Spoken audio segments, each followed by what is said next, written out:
What's up, lovelies? It's a new year and we're back with more of The Making of Emma, a series of videos I intend to do on a regular basis to keep you updated about my process of adapting Jane Austen's Emma to graphic novel in the style of Duniath Comics. In this episode, I'm gonna be talking about my character design process to create the many faces that populate the quaint little town of Highbury. I hope you like it. Give it character. Character design is probably my favorite part of the creative process in comics and graphic novels. It's a stage in which I get to experiment and play around with the physical aspect of the characters, from the shape of their bodies and faces to their many different expressions and uniqueness. Character experimentation or creation is often achieved using the support of model sheets. In visual arts, a model sheet, also known as a character board, character study, or simply a study, is a document used to help standardize the appearance, poses, and gestures of a character in art such as animation, comics, and video games. For the sake of continuity, character design is often recorded on model sheets to use as reference when a character needs to be reproduced over and over again. I personally love recording everything on model sheets, and I often include notes regarding the used palette or annotations on the color hex codes to ensure that details like the skin tone, hair color, eye color, etc. are always the exact same. The characters in my Emma took a lot of experimentation. In fact, some characters are still being modified on model sheets as we speak. Thanks to the habit of documentation, I'm able to compare model sheets of the same character to see the evolution, the changes, and the decisions I've made so far during its creation. Model sheets allow me to study what aspects of a previous version I would transport to the next one and which ones could benefit from playing around a little bit more. For example, in a previous episode of this video series, I mentioned how Emma's curls were very defined in earlier versions of the character's design. I would spend precious time drawing and rendering more detailed ringlets, which quickly became the bane of my existence when having to reproduce the character 5 to 6 times per page.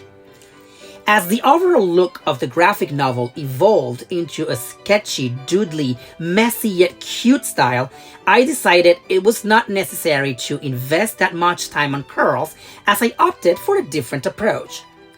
In chapter 6 of the novel, there is a great deal of conversation surrounding Emma's portfolio of unfinished art.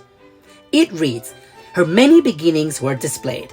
Miniatures, half-lengths, whole lengths, pencil, crayon, and watercolors had been all tried in turn." This particular paragraph served as a huge inspiration and a starting point for the overall look and feel of the graphic novel.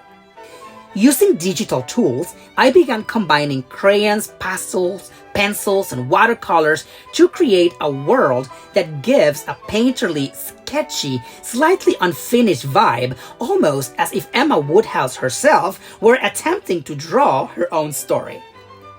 With that in mind, I moved past the defined curls and started experimenting with a more doodly style that, in my opinion, gives the work much more cuteness and personality.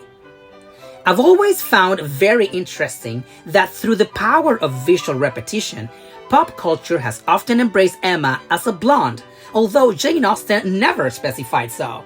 In fact, besides the mention of her face being handsome and her height and size being pretty, whatever that means, the other only detail we have of her features is that she's got hazel eyes.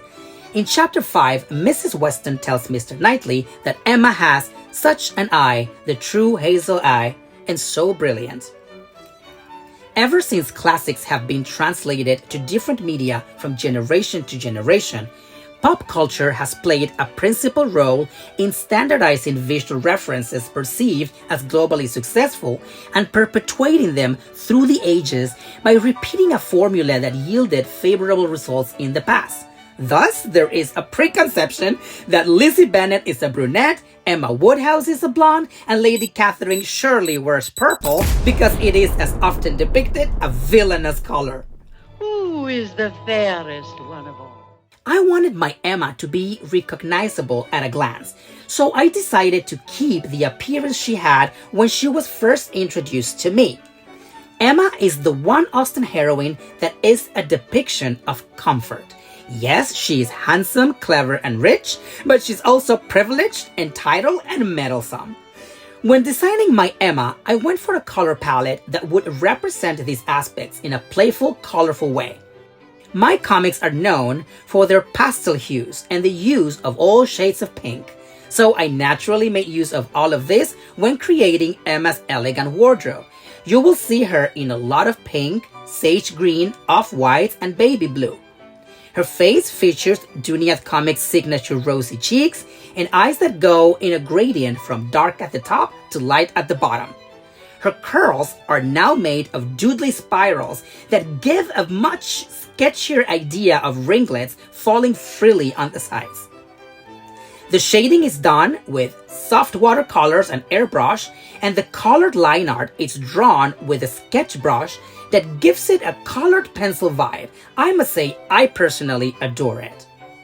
Now, contrary to the repetition of Emma's appearance through the adaptations, the many other faces that populate the little town of Highbury open a wide world of possibilities to play with colors that haven't been used before.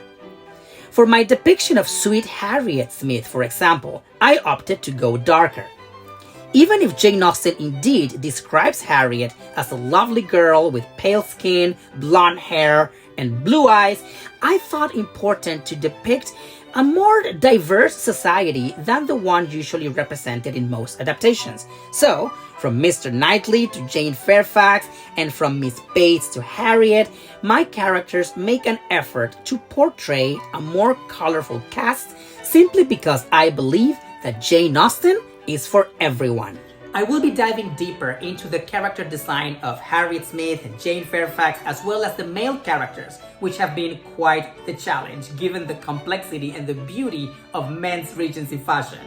But for now, I hope this episode gets to show what goes into character design, from the creation of a model sheet to the sketch and the finalized color palette. There's more to come, so stay tuned. Thank you so much for watching. My name is Georgie Castilla. This has been The Making of Emma, and until next time, stay lovely.